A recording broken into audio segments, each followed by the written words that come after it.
ये जीवन खोज का विषय है। हम संपूर्ण जीवन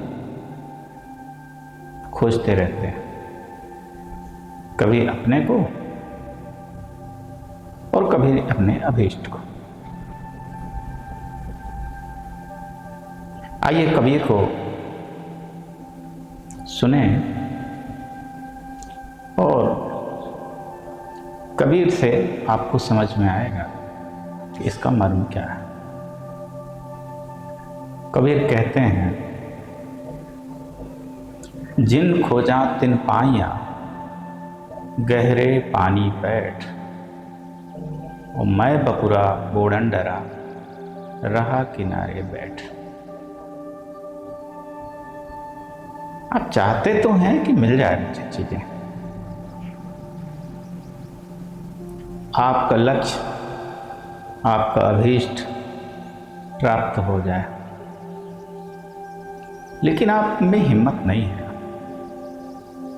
आप डूबने से डर रहे हैं, और डूबने से आप डरते हैं, इसलिए आप किनारे बैठ के तमाशा देख रहे हैं।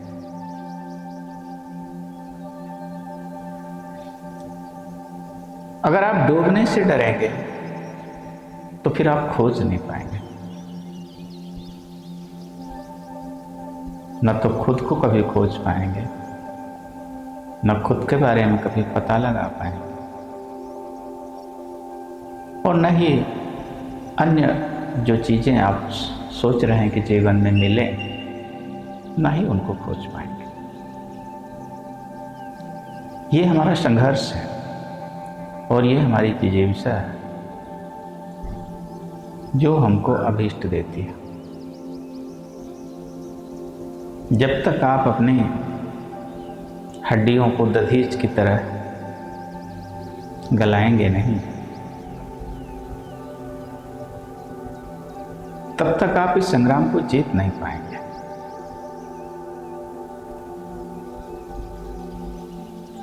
आप अगर समय की बहती हुई धार में एक किनारे बैठकर पथिक की तरह बहती हुई नदी को देख रहे हैं, लेकिन उस बहती हुई नदी में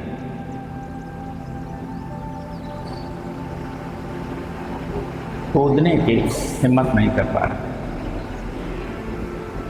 आप चाहते हैं कि आपको मोती मिले, लेकिन उस मोती के लिए आपको रिस्क लेने की क्षमता नहीं है। आपके मन के अंदर डर है कि मैं कहीं डूब न जाऊं। ये जो डूबने का डर है आपको गहराइयों पे नहीं जाने दे रहा है, और जब तक आप सतह में रहेंगे या ऊपर रहेंगे, तब तक आपको मोती नहीं मिल सकते।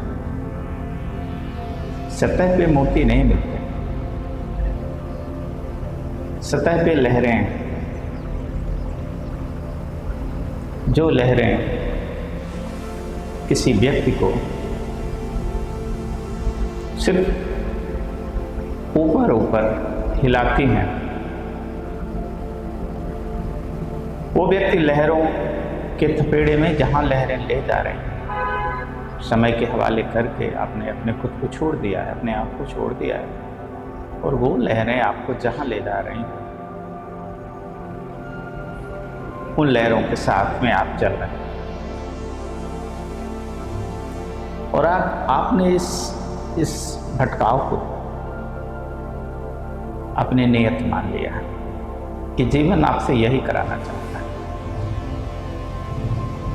जी नहीं, ऐसा नहीं है कि जीवन आपसे यही कराना चाहता है, ऐसा आपने मान लिया। जीवन आप भर को नहीं, जीवन सबको मौके देता है। उन मौकों को हम किस रूप में लेते हैं और किस प्रकार से उनको या उनके लिए हम श्रम करते हैं। ये बहुत महत्वपूर्ण विषय है। चयन आपको करना है कि आपको सतहों में रहना है, डूबने से डरना है कि डूब कर मोती निकालना है। अगर आप गहराई पे जाएंगे तो डूबने का डर तो है, और ये डर आप पूरे जीवन भर अपने अंदर लेके चलते हैं कि गहराई पे क्यों जाना, कहीं उस गहराई में मैं डूब न जाऊं।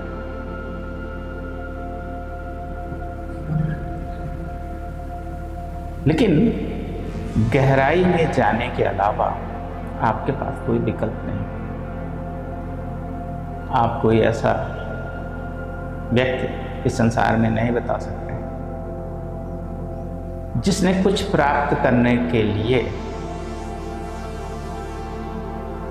श्रम न किया, मेहनत न की, रिस्क न लिया।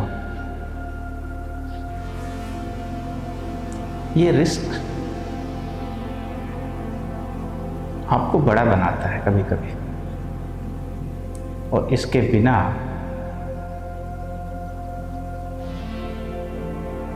आप वहां नहीं पहुंच पाएंगे जहां आप पहुंचना चाहते हैं। समय की धार, समय के संकेत हमको समझने होंगे, हमको समझ में आने चाहिए, और खुद पर भरोसा होना चाहिए,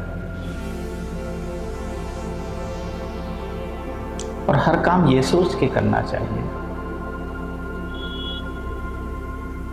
कि हम इस पे अपना सर्वश्रेष्ठ प्रदर्शन करें। जो कुछ भी आपके अंदर है, प्रकृति ने दिया है, उसको संपूर्ण रूप से हम समर्पित करें उस कार्य के लिए, और जितना ज़्यादा से ज़्यादा गहराई में जा सकते हैं उतना ज़्यादा से ज़्यादा हम जाएं, बिना यह सोचे कि हम क्या वर पाएंगे, क्या हमको मोती मिलेंगे। गोताखोर हर बार समुद्र में नीचे तक जाता है, लेकिन हमेशा उसको मोती मिलते भी नहीं। वो अपनी मेहनत को ये कह के ठुकराता नहीं है कि मेरे भाग्य में नहीं था तो नहीं मिला। वो भाग्यवादी नहीं है, वो कर्मवादी है। उसको अपने कर्म पे भरोसा है कि चलो एक बार नहीं मिला तो अगली बार श्रम फिर करते हैं, फिर नहीं मिला फिर करते हैं। ये जीवन एक अनंत यात्रा है, और जैसा कि आपको पता है कि ये जीवन मरने के बाद भी खत्म नहीं होता। वसांस जीर्णा यथा विहाय, जिस प्रकार हमारा शरीर जो है कपड़े बदलता है, उसी प्रकार हमारी आत्मा शरीर बदलती है। अंत वहां भी नहीं, वो सिर्फ मृत्यु एक सिर्फ विराम है। लेकिन हम बिना लड़े मृत्यु की कामना क्यों करें? जब मृत्यु आए तो हमको अपने इस जीवन के, अपने इस जीवन को जो हमने जिया है उस पे हम संतुष्ट हों कि हमने अपने जीवन का सर्वश्रेष्ठ प्रयास किया है, जो मानवता की भलाई के लिए, जो स्वयं की भलाई के लिए, वो हमने संपूर्ण जो प्रयास हो सकते हैं वो हमने किए हैं। और तब आपको उस दिन लगेगा कि आपकी मृत्यु भी आपका स्वागत कर रहे हैं। मृत्यु हमेशा दुखद उनकी होती है जो मृत्यु को एक समाप्ति की तरह लेते हैं। मृत्यु उनके लिए दुखद नहीं है जो एक विराम की तरह लेते। यह हमारी कर्मों की यात्रा पता नहीं कितने मृत्यु के बाद समाप्त होगी, ये चलती रहेगी। और जीवन का हमारा जो उद्देश्य है, जीवन देने वाले का, ईश्वर का जो उद्देश्य है, हर व्यक्ति को उस उद्देश्य को पूरा करना चाहिए। जीवन पूरी सार्थकता से जीनी चाहिए और उस सार्थकता को सिद्ध करना चाहिए, उसकी उपादेयता को सिद्ध करना चाहिए। नमस्कार, मैं हूं आपका मित्र और मार्गदर्शक अनादि अरुण। आप देख रहे हैं आत्मा की आवाज। धन्यवाद।